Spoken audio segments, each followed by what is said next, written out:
भाजपा विधायक दल की बैठक हुई जिसमें लोकसभा और विधानसभा सभा उपचुनाव के नतीजों पर मंथन हुआ। बैठक में 2 प्रस्ताव पारित हुए जिसमें पीएम मोदी को तीसरी बार प्रधानमंत्री बनने पर और जगत प्रकाश नड्डा को भी मंत्री बनने पर बधाई दी गई। इसके अलावा प्रदेश की जनता का भी लोकसभा चुनाव में चारों सीट जीताने के लिए भाजपा विधायक दल ने प्रस्ताव पास कर धन्यवाद किया गया। बैठक में भाजपा प्रदेश अध्यक्ष राजीव बिंदल ने भी हिस्सा लिया। इस अवसर पर नेता विपक्ष जयराम ठाकुर बोले, सीएम सरकार और अपनी कुर्सी बचाने में ही लगे, ज्यादा दिन नहीं बचेगी कांग्रेस सरकार। सीपीएस पर सरकार के लिए सुखद नहीं होगा फैसला। चुनाव में हार के बावजूद कांग्रेस का जश्न दिखाता उनकी सोच का दिवालापन।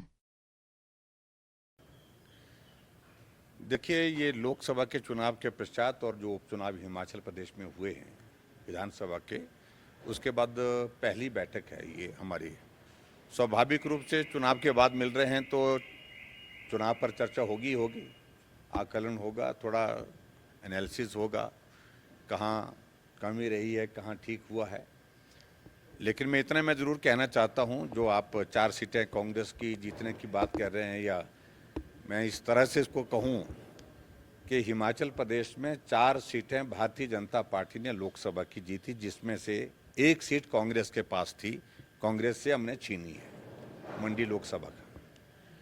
और 6 उपचुनाव जहाँ 6 के 6 विधायक कांग्रेस पार्टी के थे, 6 में से 2 हमने छीने हैं, तो हमने तो हासिल ही किया है। चारों लोकसभा तो हमने जीती, जिसमें 1 का हमने इजाफा किया। पहले 3 थी हमारे पास, उपचुनाव में हम हार गए तो जिस सीट को मंडी की, और उसके पश्चात 6 में से हमने 2 सीटें कांग्रेस से छीनी है। कांग्रेस का नंबर कम हुआ है। अब मुझे सिर्फ इतना ही कहना है कि 68 सीटों में हिमाचल प्रदेश में कांग्रेस पार्टी 61 सीटों पर हारी है। 10 मंत्री इनके हारे, और मैं इस बात को लेकर के हैरान हूं कि उसके बावजूद भी जश्न मनाया जा रहा है। 68 में से 61 सीटों पर हारने के बावजूद कांग्रेस जश्न मना रही है। ये इनकी सोच का एक जो है वो दिवाला, जिसको मैं कह सकता हूं, जो है दिवालिया, क्या बोलते शब्द उसका, दिवालियापन जो है वो हो गया है। लेकिन मैं इतना जरूर है कि ये कहना चाह रहा हूं कि शायद उनको ये लगता है कि लोकसभा के लिए तो हमें मालूम था, लेकिन हमको तो प्रदेश की सरकार बचानी थी।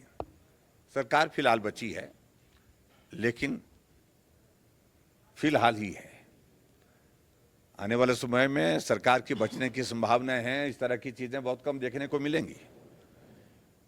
अभी 3 उपचुनाव घोषित हो चुके हैं, और ये 3 उपचुनाव जो घोषित हुए हैं, इसका जो खर्चा जो करोड़ों रुपए का होगा, इसके लिए अगर कोई दोषी है तो कांग्रेस के नेता, मुख्यमंत्री और विधानसभा के अध्यक्ष हैं। कि अगर ये चुनाव लोकसभा के चुनाव के साथ होते तो करोड़ों रुपए जो इलेक्शन में खर्च होता है वो बच रहे थे, उसी कैंपेन का हिस्सा होना चाहिए।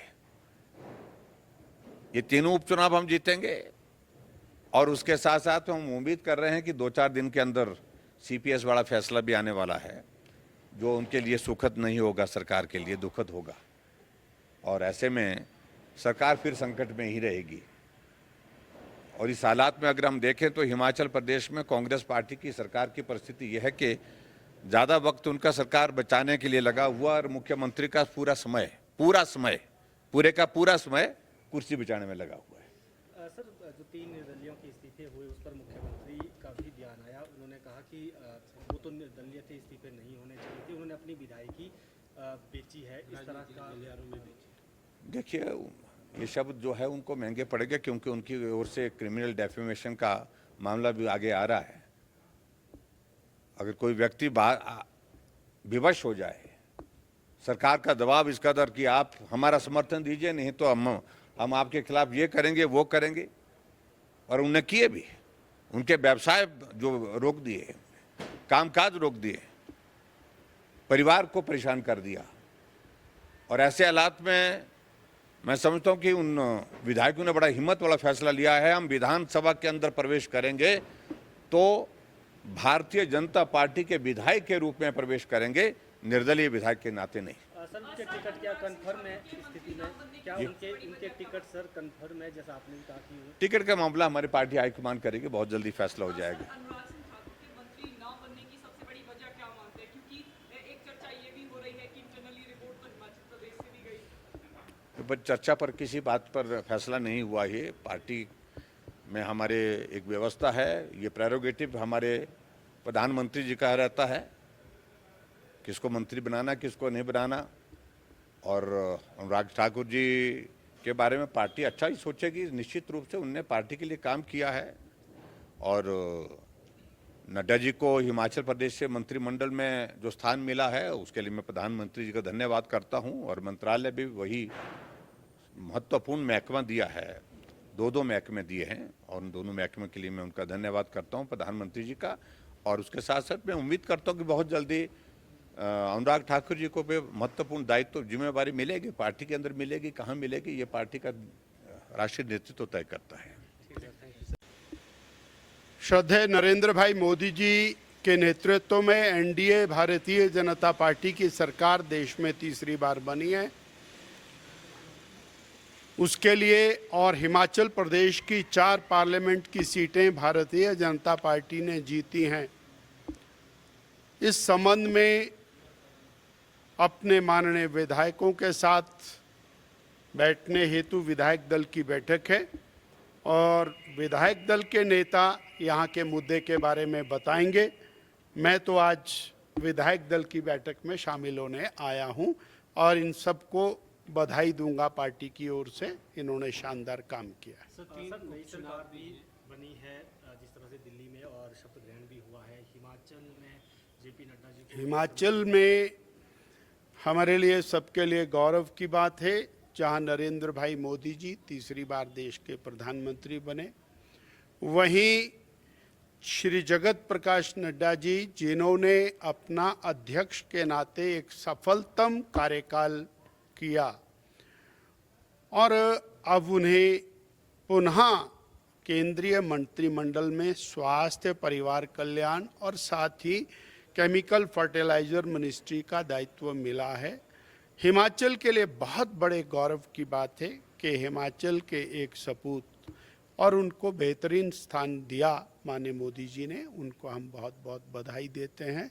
हिमाचल वासियों को भी बहुत बहुत बधाई देते हैं, शुभकामनाएं। चुनाव में भाजपा 4 सीट्स हारी भी है, क्या लग रहा है इस बार भी 2022? भारतीय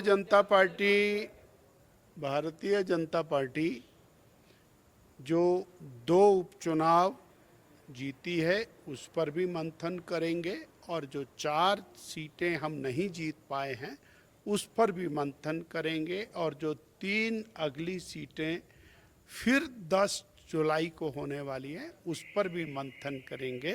मंथन करने के बाद फिर हम आपसे चर्चा करेंगे। किसी भी सरकार का चलना तब तक कोई मायने नहीं रखता जब तक वो सरकार जनहित में ना हो।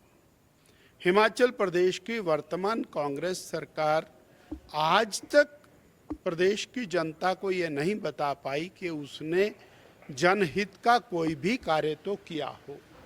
आज तक वो ये नहीं बता पाई कि उसने संस्थान क्यों बंद किए। आज तक वो ये नहीं बता पाई कि उन्होंने एक भी संस्थान